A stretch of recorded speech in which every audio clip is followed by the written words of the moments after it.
We're going to do something of an abbreviated section this morning. I want to say a few more words about the end of 1 Samuel 11, and then we'll take a stab at getting started on 1 Samuel 12. As Father Marcus said, next Sunday, Jenny Noyes will be in this space after the 9 o'clock service. Jenny's the director of New Wineskins, which is a conference that's held each year to encourage people who are in the mission field in one way or another. And so I would highly recommend being present for that presentation for one reason, really, and that is we tend to focus very much, maybe obsessively, on what's happening in the United States, forgetting that God's doing all kinds of great things outside of the United States. So for a perspective on that, Jenny will have, I think, some really important things to say. So let's take a look at 1 Samuel 11, 12 through 15. Remember last time we started talking about it, and I said it's really, really important, which is why I want to dwell on it. So here it is. Then the people said to Samuel, "Who is it that shall reign? Who is it that it said, shall Saul reign over us? Bring them in that we may put them to death." But Saul said, not a man shall be put to death this day, for today the Lord has worked salvation in Israel. Then Samuel said to the people, "Come, let us go to Gilgal and renew the kingdom." So all the people went to Gilgal, and there they made Saul king before the Lord in Gilgal. There they sacrificed peace offerings before the Lord, and there Saul and all the men of Israel rejoiced greatly. So a couple of verses, but it's really, really important, so I want to say a few things about it. One of the things that's really interesting about the Old Testament, especially the historical books, is that we kind of have two things existing side by side. On one hand, there's sort of a narrative account of how the history of Israel has unfolded. And of course, that history ends in disaster with the Babylonian exile. But along the way, we're kind of given glimpses of sort of what you might call ideal Israel. There's the real Israel, which is, full of all kinds of stuff. But then there's like the ideal, as in, this is what it's supposed to be. We've had one of those supposed to be moments back in Joshua 4 through 5. Remember what happens? Joshua gathers all the people together after a long period of disobedience and unfaithfulness. And basically what he does is he has them celebrate the Passover. That is, this is kind of one of these ideal Israel moments, right? That is here's the idea, right? What is Israel? Is it simply a matter of land? No. Is it simply a matter of the temple? No. Is it simply a matter of the law that was given on Mount Sinai? No. What Israel really is ideally and fundamentally about is human beings who are living in a restored relationship with God, and therefore a restored relationship with one another. That's where the story's going to, right? In effect, right, that's still the story in the church, right? Human beings living in a reconciled relationship with God and human beings living in a reconciled relationship with one another. The danger, right, is that it's easy to lose track of the ideal and to get bogged down in stuff that doesn't really finally matter. And so here's one of those ideal moments. That is, here we're told that they gathered together at Gilgal to renew the kingdom. And what they do essentially is one thing, or at least one thing that we're told. We're told here that they sacrifice peace offerings before the Lord. Now, you may remember when we went through the book of Leviticus, we saw that peace offerings had a really particular role. That is, a peace offering was offering an animal to God. Some of the animal was offered as a burnt offering, that it was combusted on the altar of burnt offering. And then part of the animal was then eaten as part of like a meal. And the idea here was that because you are now eating something that was offered to God, that means that you are now kind of in a relationship of peace or reconciliation with God and also everyone else who's partaking of the meal. That is, in effect, if you want to kind of think about it this way, the peace offering is the predecessor of what we now call Thanksgiving dinner. And maybe even more precisely, the Eucharist, right? Peace offering, human beings visibly engage in a reconciled vertical relationship and therefore in a reconciled horizontal relationship. And in effect, right, now we're told this is what it's really all about. This is what the kingdom really means. It's not just simply about land or this or that or this event. This is what this whole thing is really all about. And of course, Saul's there as the king, but he's there in a certain way, right?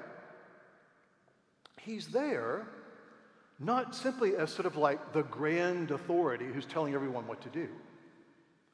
Rather, he too is part of this communion between people with God and with one another. And there's an important signal in here.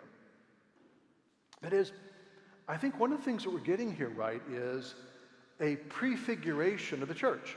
That is, in this scene from the Old Testament, we're being given sort of like a beginning glimpse of God's vision for the church, which is a communion of people reconciled to God, reconciled with one another, and living under the reign of the true King.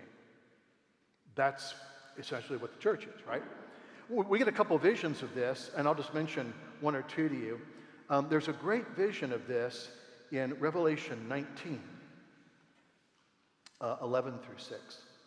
One of the really, I think, crucial kind of scenes in the book of Revelation, which emphasizes Christ's kingship in some pretty powerful ways. So Revelation 19, 11 through 16. I'll read part of it to you. Then I saw heaven open, and behold, a white horse, one sitting on it, called Faithful and True. In righteousness he judges and makes war. His eyes are like a flame of fire, and on his head are many diadems. He has a name written that no one knows but himself. He is clothed in a robe dipped in blood, and the name by which he is called is the Word of God. So obviously this is clearly a vision of Christ, the triumphant King. There are a number of things about this vision that we could kind of talk about if we were studying Revelation, but we're not, so I'll just mention one thing. Notice that one of the signs of the King's triumph is that he's wearing a robe that's dipped in blood, his own. That is, notice here, really important signal, right? One of the things that distinguishes this king from every other king is the means by which he conquers. He doesn't conquer by violence. His kingdom is not sustained and grounded in violence and force. His kingdom is created and sustained by his own self-sacrificial death. That's a really different kingdom. It's a really different order of things. So we'll want to remember that. Now let's go on to chapter 12. Chapter 12 is sort of like you might want to think about it as a combination warning, but also indictment. So let's take a look at what happens. A number of really important things happen, and we probably won't get chapter 12 finished, but we'll try and make a stab at it. So here's what Samuel says to the people of Israel now that they're all gathered, they're renewing the kingdom. And as you might expect, right, Samuel, as a judge and as a prophet, right, Samuel's job is to tell people the truth. Okay, so really important, right? The most important function of a judge or a prophet in Israel is to tell the people the unvarnished truth. Okay? In the Old Testament, right, false prophets tell you what you want to hear. A real prophet tells you a word from God which you most likely don't want to hear because it involves you being corrected. Okay, so here's what Samuel says. And Samuel said to all Israel, "Behold, I have obeyed your voice in all that you have said to me, and have made a king over you. And now, behold, the king walks before you, and I am old and gray, and behold, my sons are with you. And I have walked before you from my youth until this day. Here I am, testify against me before the Lord and before his anointed. Whose ox have I taken? Whom have I defrauded? Whom have I oppressed? Or from whose hand have I taken a bribe to blind my eyes with it? Testify against me, and I will restore it to you." And then people respond by saying, "You have not defrauded us or oppressed us or taken anything from any man's hand." So Samuel's kind of farewell address, and it's really not a farewell address because Samuel kind of hangs around for a while longer. It's sort of like, this is the equivalent of, when someone's preaching and they say, "in conclusion," and they're like, no real near the rear end, So farewell address, quote unquote. Samuel says, okay, let's get one thing straight.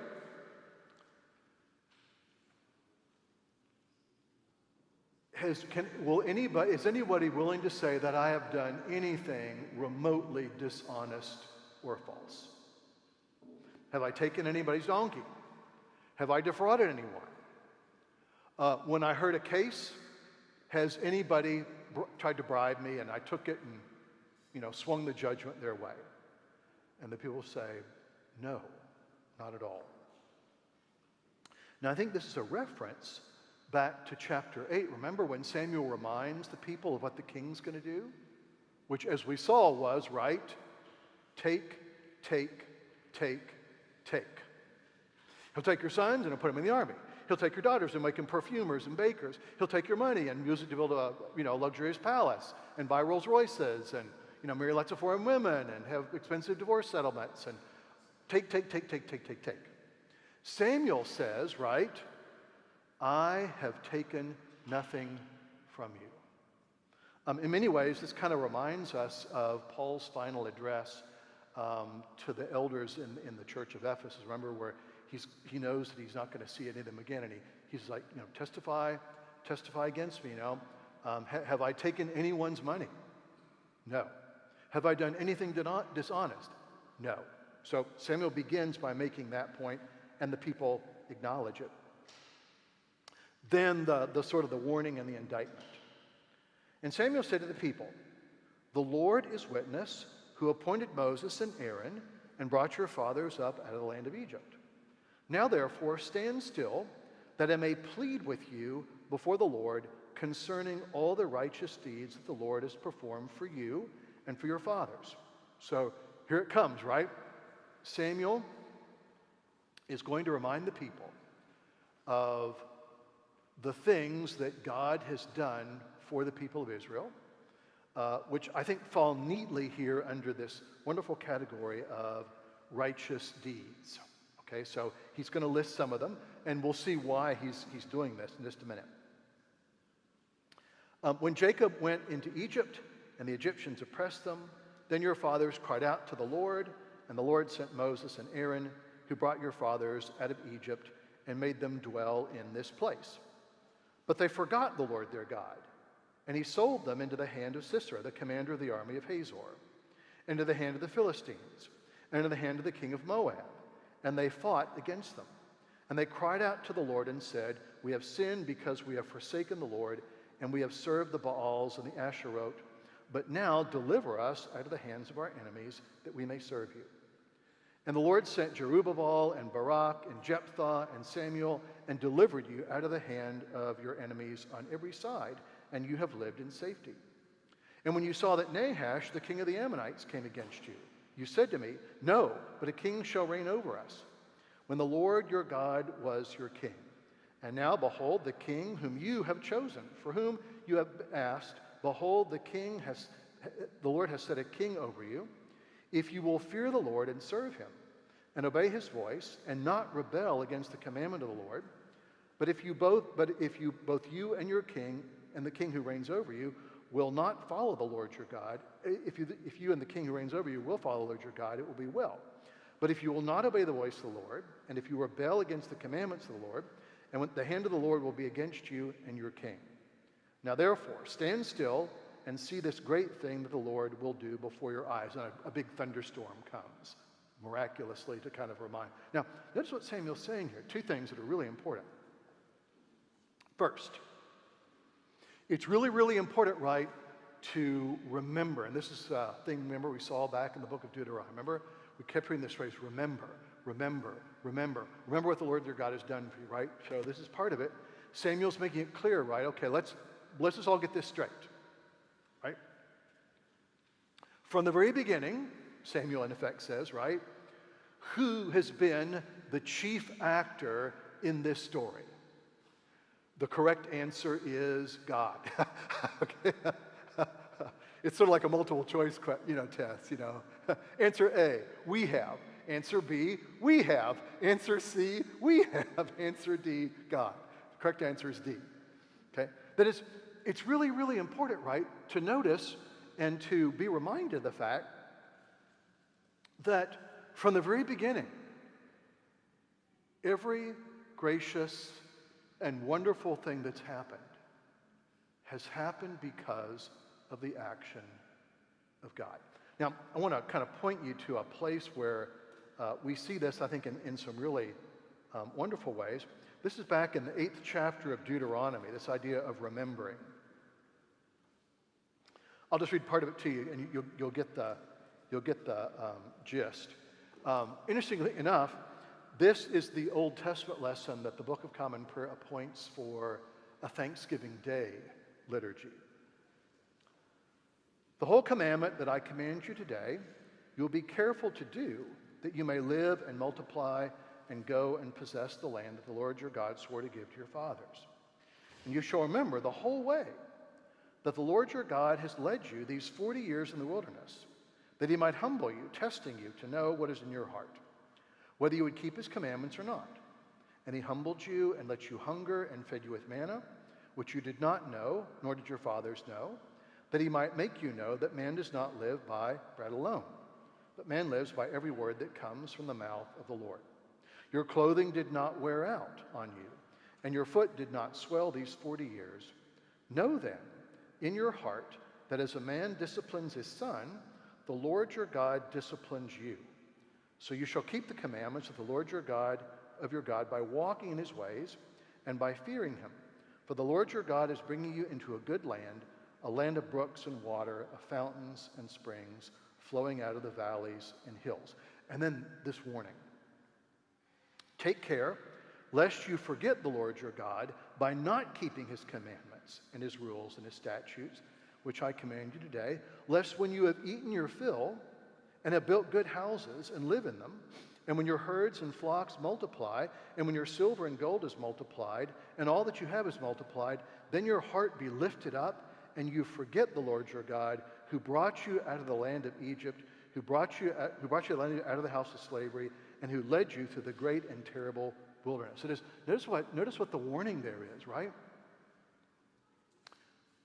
When you settle into the land and things start going well, right?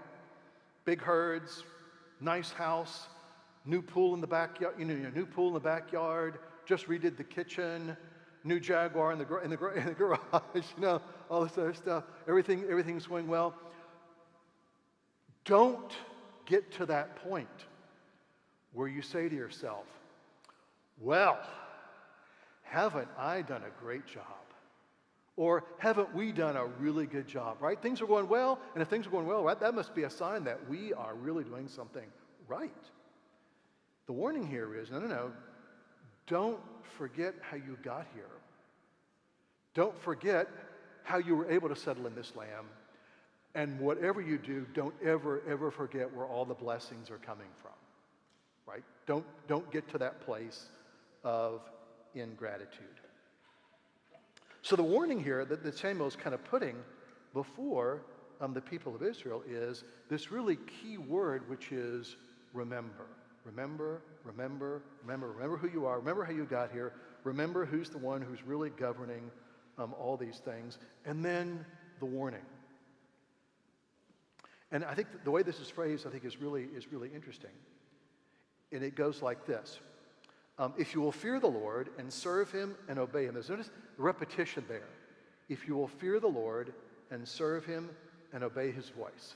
Fear, serve, obey, right? If that's the case, if you honor the covenant, then things will go well. On the other hand, if you turn from the covenant, if you break the covenant, if you turn away from it, then just know that the hand of the Lord will be against you and your king. So there's the warning. Now, I want to say one final thing, and then we'll have to stop, and then we'll pick this up Sunday after next. There's something that's really important here that we want to notice here about God's relation with his people, and that's kind of laid out in some depth on 179, so I'll just say something brief about it right now. There are two things that are at work here that we want to pay careful attention to. On one hand, and here I'm thinking about Romans 9 through 11, where Paul reflects on God's relationship with his people. It's probably the most extensive reflection on the covenant relationship in the whole Bible. Paul makes two really fundamental points that kind of need to be held together. Point number one, God never, ever, ever goes back on covenant promises. God does not break covenants, right? Doesn't happen. If God broke covenants, right, that would be really bad news, because that would mean that God would be like unreliable. So Paul wants to say God doesn't break covenants. On the other hand, right, the affirmation that God doesn't break covenants is not an invitation to kind of like laxity, right? It's not, okay, God doesn't break covenants, so that means we can just all kind of, sit in our sort of like church lazy boy recliners and just kind of like vegetate for a while. Because God does something else. It is true that he doesn't break his covenant. He doesn't go back on a covenant. He doesn't break promises. But he also disciplines his people. And the image that Paul uses, and I'll say more about this Sunday after next. The image that Paul uses here is the image of someone trimming an olive tree. Jesus will use a similar image in John 15 about, I am the vine, my Father is the vine dresser, right? The idea here is unfruitful branches are pruned off. That does happen, okay? God does not break covenants, but yet he also prunes unfruitful branches. Both those things are true. How they all sort of work out is something of a grand mystery that we kind of have to live with, but we have to kind of acknowledge that both those things are true. Now, one final thought here, and then I'll stop. I think another thing that's really important here to kind of notice in this sort of big dynamic, right, is this. One of the problems, both in Israel and of course later on in the church, right, is we sometimes lose sight of what it is that God's doing. We sometimes lose sight, right, of what God's sort of large, literally, cosmic, global purposes are. Remember, that's made clear to Abraham from the beginning, right? In you and your descendants, all the families of the earth will be blessed. That is, God's embarked on a project to restore, to bless, to reconcile the whole human race. That's the goal, right? It's not simply like narrow or God's going to work in this little place over here and not that place. No. God has a purpose for the whole of his creation. You and I are part of that purpose, right? The way that I like to put this is that, there's a real sense in which the book of Acts has an ending but not a conclusion.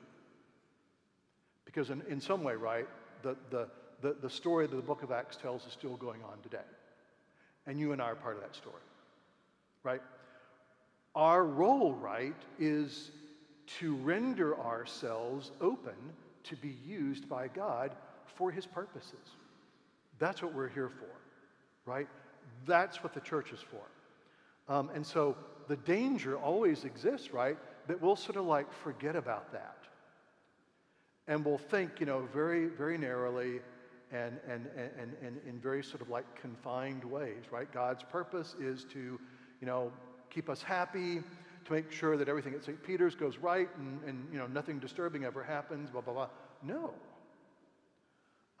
The way that I like to put this, and I always say this to, the interns that we have in the summer, is one of the things that we all want to remember, right, is that God actually doesn't need us, right?